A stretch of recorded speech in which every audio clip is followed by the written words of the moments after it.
may madugo. Madugo, pero una-una kasing makakalaban sa lahat, yung family ko. Hindi sa ilalahat ko, pero karamihan ng mga business owners na tumitigil na lang, humihinto na lang kasi yung family nila is hindi sila sinuportahan or so sila sinuportahan. Tapos, halimbawa, ano kayo na ambag-ambag kayo sa likod, magkakaroon kasi ng conflict na, ay, ako nag-provide sa'yo ng ganito. Ako nagdado sa'yo ng pera ko to, pera ko yan. Kaya nagkakaroon ng problema. Kaya ang may papayo ko sa mga aspiring ng business, pag-ipunan nyo bago kayo umano. Tapos kung ano yung kaso sa inyo, yun yung papaikutin nyo. Tapos, huwag naman kayo mangutang para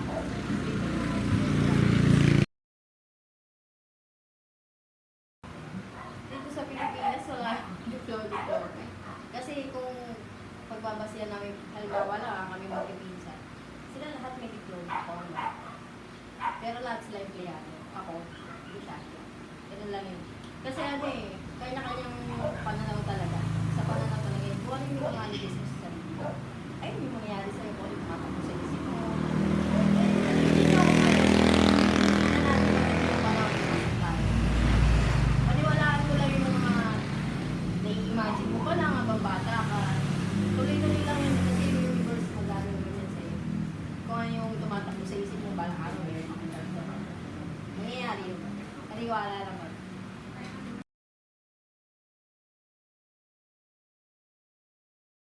We're never satisfied with yung mga nag-shopper.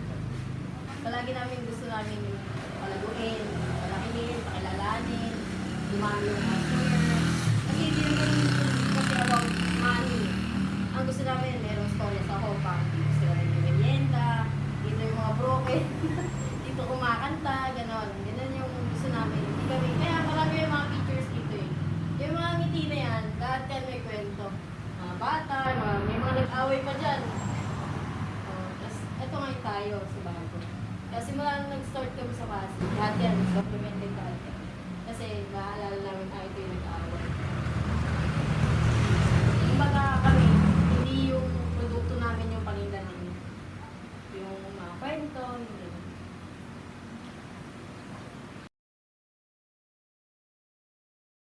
simulan, kahit konti. Kung baga, yung pinano mo, gawin mo ng paraan para matuloy. Kahit magsimula kay 1,000. Kasi kami nagsimula kami, 4,000 lang kami. Doon lang kami nagsimula. Kayo kaya-kaya nyo pag-ipunan yun eh. Talagang ipopokus yung sarili nyo sa bagay na dito. Lalo na kapag talagang gusto mo yung ginagawa. Hindi ka naman kasi para nag-negosyante lang, para gusto lang pera, para nasa ano yan eh, nasa puso yun.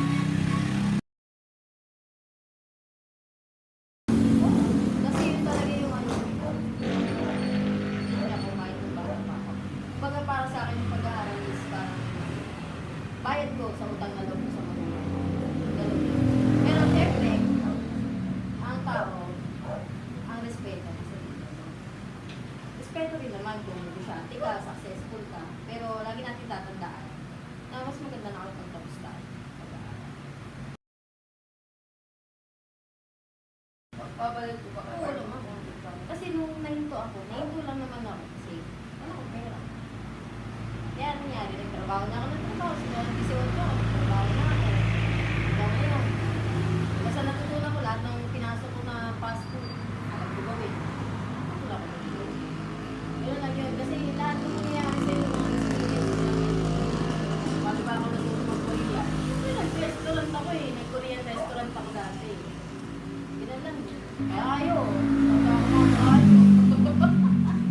Kasi ako, wala naman akong personal na business. Kapag nag-decision ko lahat. Hindi, kung magkakanak ko, bakit siya sasakali ko sa bagay na ayaw niya, di ba? Kasi hindi siya magiging total masaya. Di ba? Ikaw, pinilit ka na rin mo magtuto. Gusto mo ba? Ganun yan eh. Tatanungin kita, ano bang gusto mo sa buhay mo? Huwag mag-FA siya, ganun lang yun. Kasi alam mo lang naman yun eh.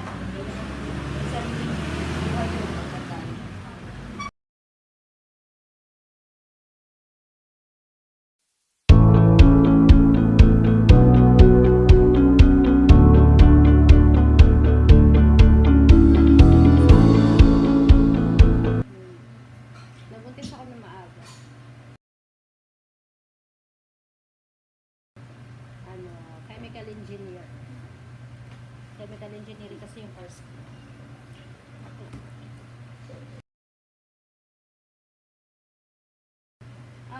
May time kasi dati na nag-apply ako sa sa may na to? Hindi ko matandaan, Shell ba yun? Sa company ng Shell. Yung mga nakasabayan ko, graduate sila. Tapos maganda yung mga schools na pinasukan nila. Nakapasa ako ng 2 exam.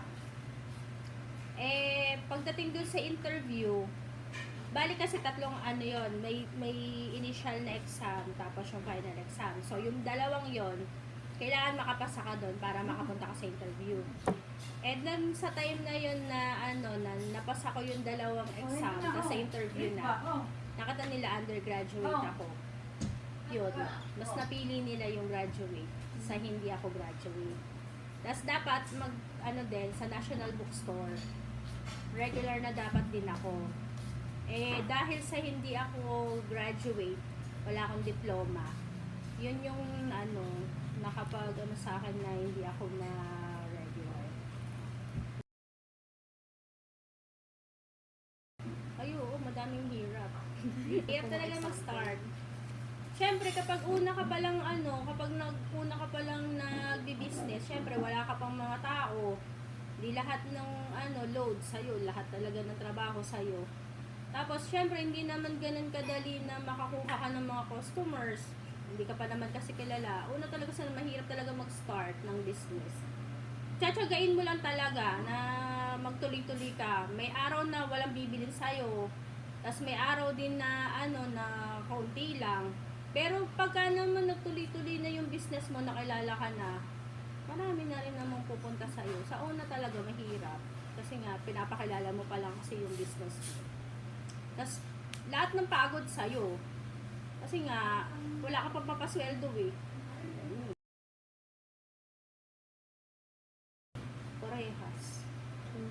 Parehas. Pero kung isa lang ang pipiliin, mas naniniwala ako sa diskarte kaysa sa diploma. Kasi dito sa bansa natin, mas itinatanim kasi sa isip ng mga tao talaga, lalo na sa mga kabataan, na makagraduate kayo para makapagtrabaho kayo. Not like kung titingnan mo ang bansang China, di ba? Hindi sila halos hindi sila masyadong sa studies eh. Ang sa kanila, pinofocus nila, tinuturuan sila kung paano magnegosyo, di ba? Sa pagninegosyo, ang laki ng ang laki ng points na dapat madiskarte ka. Hindi lahat kasi ng ng taong nakapasa na may diploma ay umaasenso sa buhay. Mas ko pa rin na marunong kang dumiskarte. Hindi lahat kasi ng tao dapat matalino ka lang sa sa libro. Dapat mas matalino ka sa pamumuhay mo. 'Di ba? Hindi pwedeng wala ka nang natapos tapos tamimi ka pa. Wala ka lalong mararating sa buhay.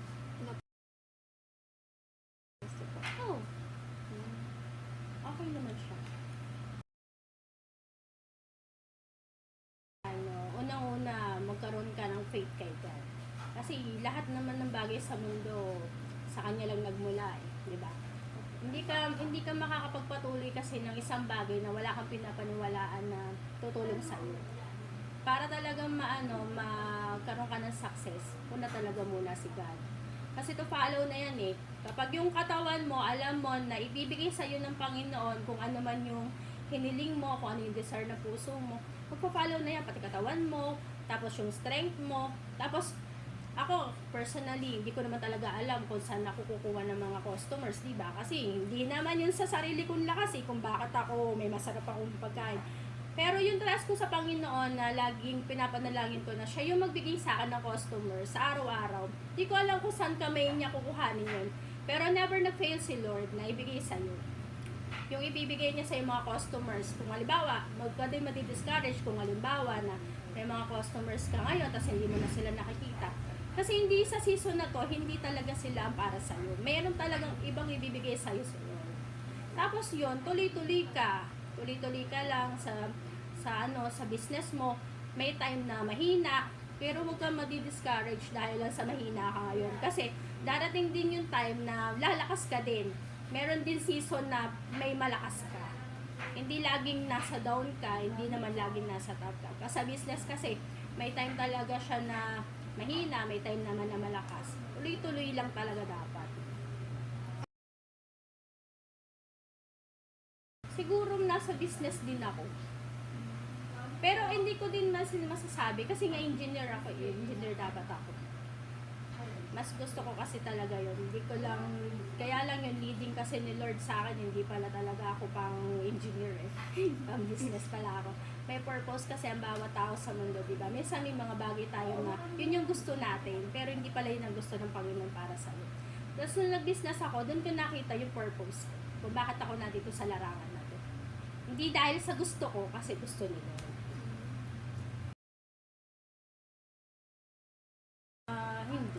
Hindi pa din.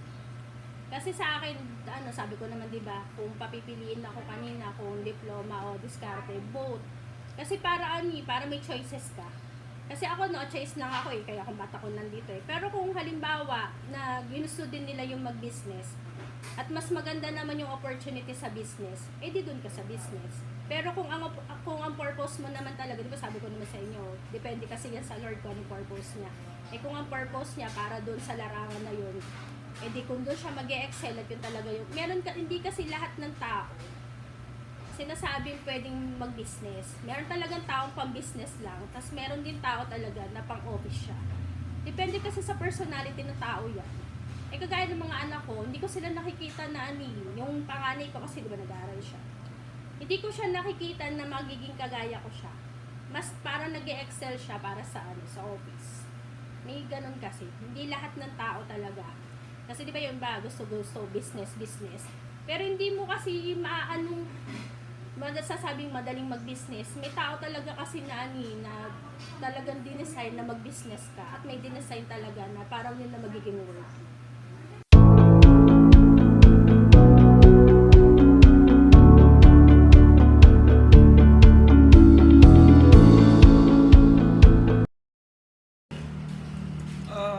One thing, syempre, kakulangan sa financial nung panahon iyon. Need ko na mag-thesis. Walang budget. Kasi malaking gagastusin. So, yun yung kulang ko nung ako'y dapat gagraduate. Thesis.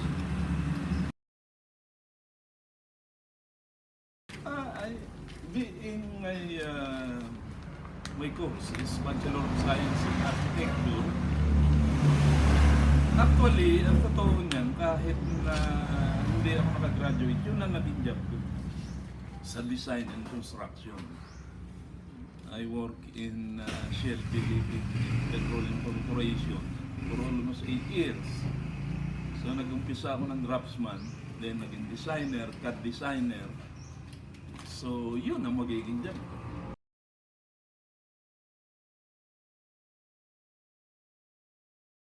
Ups and down, then ang bagay, tatry natin, although malaki gastos yung pag-negosyo tubigan, hindi ito katulad ng tinda-tindahan lang na. Then marami tayong tauhan, may mga sa maintenance, sa sasakyan, so maraming factor. So hindi ko naman masasabing talagang success, pero ito almost call this 18 years na going na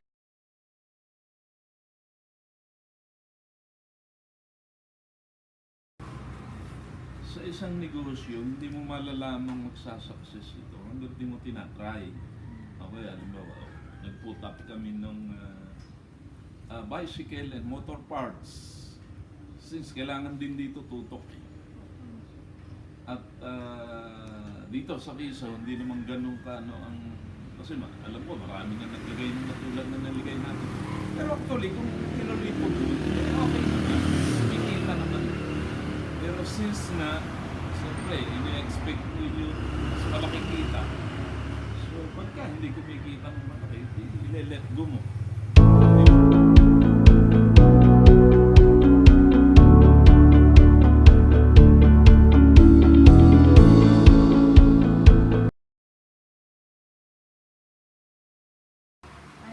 Bali, college. HRM yung course ko. Nung mahirap kasi ang buhay dati.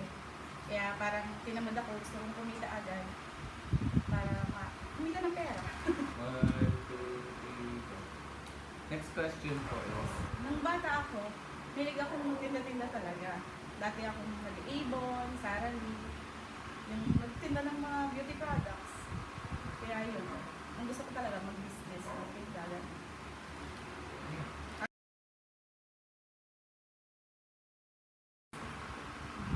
Hindi ko kasi pinapansin yung mga ganyang bagay. Kung may naririnig ako ng mga ganyan, wala lang sa akin yun. Wala akong oras pagtuunan ng pansin yung mga ganyang negative.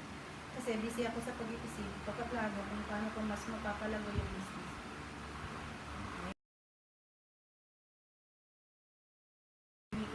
Wala akong masyadong knowledge dun sa product na binibenta ko. Kaya, kumbaga, nahirapan ako na kasi dapat talaga pag-aaralan mo siya. Kapag di mo siya pinag-aralan, ayun nga, malulugi ka. Kaya yung una, hindi ko pa alam na basta gusto ko lang magbenta, gano'n. Pero hindi ko pinag-aralan yung product na natinginda ko. Ayun, yung iba kasi, di ba, hindi kinakagat ng tao, gano'n. Yun yung naging mahirap sa akin ng una na dapat alam mo muna kung ano yung dapat mabenta, gano'n. Yun yung naging mahirap sa akin ng una. Na hindi ka parehas naman kasi na dapat ba sagot ko discard kasi hindi ako nakapag-aaral. Pero dapat pa rin. Kasi pagka nag-aral ka, mas mapapadali yung lahat. Iba kasi yung mag-aral, kumbaga, mas malawak yung knowledge mo. Mas madali mong magagawa yung mga bagay-bagay. Kung nakapagtapos ka, mas marami kang kaalaman na natutunan. Mas mapapadali mo yung lahat. Satisfied na rin naman, pero hindi pa rin titigil para mas mapalago yung business. Yun na lang. Magsipag, magtiyaga, lakas ng loob, kailangan. Huwag titigil, tuloy-tuloy lang. Tapos laging hindi ng gabay-gabay. kayo pinag-ulit po yung pag-aaral. Bakit o bakit hindi? Kung kasi tinuloy ko yung pag-aaral ko, hindi, paano ako mag-business? Siguro, mag-focus ako sa kung ano yung course ko, kung ano yung dapat maging trabaho ko. Kaya hindi ko alam. Kung mapupunta pa rin ako sa business, kasi yung pag-start ng business, hindi naman ganun kadali. Paano kung busy ka sa ganung trabaho, hindi ko makapag-start ng business. Kaya hindi ko alam kung makapag-focus ka sa business kung meron ako ibang trabaho. Oo naman. Siyempre, mas maganda pa rin yung masabi na meron kang natapos sa hindi.